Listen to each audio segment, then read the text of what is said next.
दोस्तों नमस्कार। आज फिर मैं हाजिर हूँ एक और सच्ची घटना के साथ। दोस्तों आज की जो सच्ची घटना है वो हमारे उत्तर प्रदेश की राजधानी लखनऊ का एक इलाका लगता है मलिहाबाद। मलिहाबाद रेलवे स्टेशन पर रेलवे के कर्मचारी को एक रेलवे ट्रैक पर डेड बॉडी पड़ी मिलती है। कर्मचारी डेड बॉडी को देखकर चौंक जाता है और तुरंत पास के थाने में इस बात की जानकारी देता है। तो तुरंत घटना स्थल पर पुलिस पहुंच जाती है और पुलिस उस डेड बॉडी को अपनी अंडर कस्टडी में करके खोजबीन शुरू कर देती है। पुलिस को उस डेड बॉडी के ऊपर गले पर धारदार हथियार से वार किया हुआ मिलता है। तो पुलिस उस डेड बॉडी की खोजबीन शुरू करती है। तो पुलिस को पता लगता है कि ये डेड बॉडी किसी लड़की की होती है जिसका नाम नूरी है और उसके पिता का नाम असलम होता है। पुलिस तुरंत ही इसके पिता असलम को इस बात की पूरी जानकारी देते हैं कि ऐसे ऐसे तुम्हारी बेटी की यह लाश मिली है। तो असलम अपने घर परिवार के साथ रोता गिड़गिड़ाता हुआ रेलवे स्टेशन के उस पुलिस स्टेशन पर पहुंच जाता है जहां पर उसकी बेटी नूरी की लाश पुलिस की अंडर कस्टडी में होती है। इधर जब असलम रोता गिड़गिड़ाता है तो पुलिस उससे पूछती है कि आखिर तुम्हारी बेटी की हत्या कैसे हुई। तो असलम इस पर कुछ साफ साफ जवाब नहीं देता है। तो पुलिस को असलम के ऊपर शक चला जाता है, लेकिन पुलिस अज्ञात अपराधियों के विरोध में इस मुकदमे को दर्ज कर लेती है और इसकी खोजबीन शुरू कर देती है। पुलिस सबसे पहले नूरी के फोन का सीडीआर निकालती है जिसमें पुलिस को एक नंबर मिल जाता है जिससे नूरी ने अपनी मौत से पहले एक फोन किया होता है। वो फोन किसी सादाब के नंबर पर किया होता है। सादाब जो कि इसी पड़ोस में रहने वाले गांव का आदमी होता है।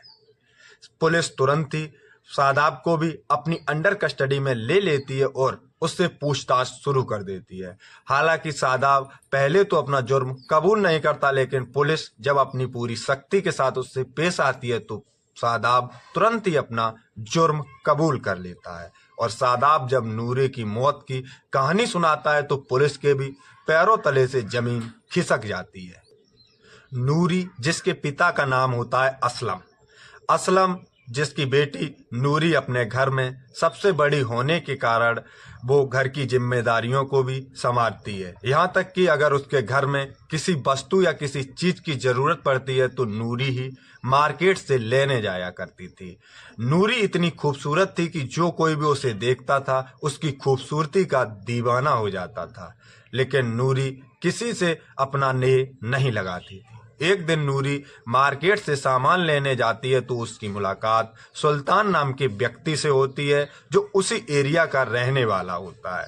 जब इन दोनों की मुलाकात होती है तो नूरी को भी उससे प्यार हो जाता है और इन दोनों का प्रेम प्रसंग शुरू हो जाता है। ये प्रेम प्रसंग इस हद तक बढ़ता है कि नूरी अपने घर वालों के खिलाफ जाकर उससे लव मैरिज शादी कर लेती है। नूरी जब इनसे लव मैरिज शादी करती है तो नूरी अपने घर वालों से रिश्ता नाता हमेशा हमेशा के लिए खत्म कर देती है। इधर जब इनकी जिंदगी शादी करके अच्छी चल रही होती है तो नूरी को सुल्तान की सच्चाई के बारे में पता लगना शुरू हो जाता है, क्योंकि सुल्तान एक अय्याश किस्म का व्यक्ति था जिसकी और भी कई प्रेमिकाएं होती हैं। इधर इस बात की जब नूरी को पता चलता है तो नूरी अब करती तो क्या करती, क्योंकि वो अब इसे छोड़कर अपने घर भी वापस नहीं जा सकती थी, क्योंकि वो अपने घर वालों से रिश्ता नाता खत्म करके आई हुई थी। इसलिए नूरी जैसे तैसे सुल्तान के साथ ही अपना समय गुजार रही होती है। इधर सुल्तान की एक बहन होती है जिसका नाम होता है गुलबानो। गुलबानो के पति का नाम होता है सादाब अहमद। सादाब अक्सर नूरी के घर आया जाया करता था और उसे किसी भी सामान की अगर जरूरत पड़ती थी तो वो बिना देरी किए मार्केट से लाकर उसे दिया करता था। इधर जो सादाब की पत्नी होती है गुलबानो को अपने पति के ऊपर शक हो जाता है कि कहीं नूरी और उसका लव अफेयर तो नहीं चल रहा है। इस बात पर वो अपने पति से तो कुछ नहीं कहती और इस बात को लेकर अपने भाई सुल्तान से कहती है कि भाई मुझे लगता है कि आपकी पत्नी का मेरे पति के साथ लव अफेयर चल रहा है। तो वो इस बात को तुरंत ही अपने जीजा यानी सादाब से फोन करता है और अपने घर आने जाने के लिए मना कर देता है। लेकिन सादाब अब भी सुल्तान की बात नहीं मानता और अक्सर नूरी से मिलने उसके घर आया करता था।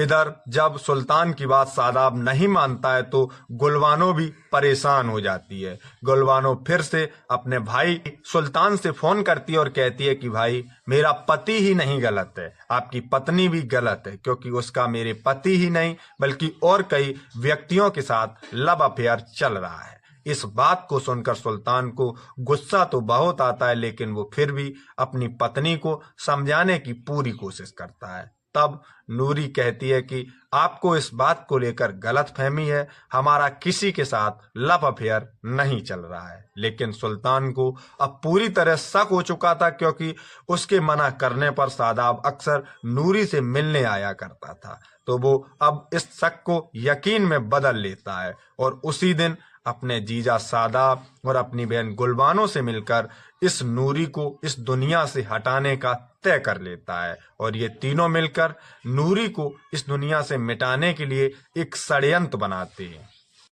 इन चारों के प्लान के तहत एक दिन सुल्तान कचहरी पर आता है, जिससे मिलने के लिए नूरी और गुलबानो और शादाब और उसके साथ एक दोस्त जाता है। ये चारों सुल्तान से मिलकर जब वापस आते हैं तो ये चारों नूरी को लेकर एक सुनसान जगह पर पहुंच जाते हैं, जहां जाकर ये चारों उसके गले पर एक धारदार हथियार से उसके वार कर देते हैं, जिससे घटना स्थल पर ही नूरी की मौत हो जाती है। जब नूरी की मौत हो जाती है तो ये चारों मिलकर उसकी डेड बॉडी को लेकर रेलवे ट्रैक पर रख देते हैं, जिससे सबको ये लगे कि नूरी ने आत्महत्या की है और ये साफ बच जाएं।